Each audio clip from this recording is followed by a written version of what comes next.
मागील काही दिवसांपासून राज्यात होत असलेल्या खून, दरोडे, मारामाऱ्या आणि चोऱ्यांचे प्रमाण वाढले असल्यामुळे राज्यात कायदा आणि सुव्यवस्था आहे की नाही असा प्रश्न निर्माण होतोय। लोकप्रतिनिधींवर दिवसाढवळ्या शासनाचा अंकुश असलेले गुन्हेगार गोळीबार करताना दिसतात।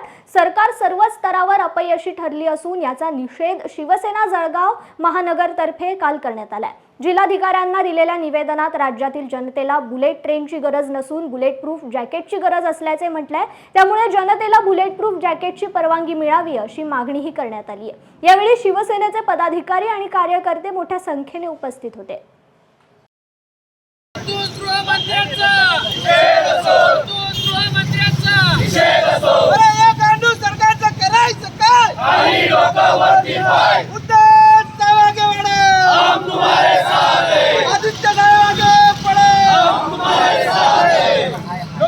हत्या करणारा सरकारचं लोकशाहीची हत्या करणारा कामानिमित्त आहे। आम्ही अप्पर जिल्हाधिकारी पिनाटे साहेबांना शिवसेना उद्धव बाळासाहेब ठाकरेच्या वतीने निवेदन दिलेलं आहे की महाराष्ट्रभर जळगाव जिल्ह्यातली परिस्थिती आपल्याला माहिती आहे। काल सातारा चौकात असेल, चाळीसगावला असेल, अजून काही ठिकाणी असेल, कशा प्रकारे काडतूस आहे, कशा प्रकारे बंदुका निघत आहेत।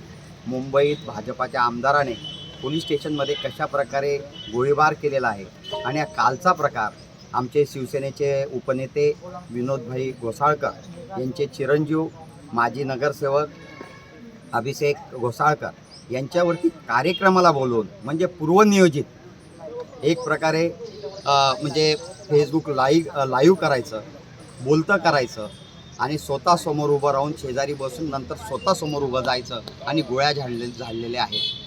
असे आरोपी, असे गुन्हेगार आजच्या या मिंदे भाजपाच्या सरकारमध्ये माननीय मुख्यमंत्री असतील, माननीय उपमुख्यमंत्री असतील, गृहमंत्री असतील, यांचा त्यांना म्हणजे त्यांच्यावर आहे की नाही, का त्यांना त्यांची साथ आहे असा प्रश्न आम्ही त्यांना विचारायला आलेलो आहे।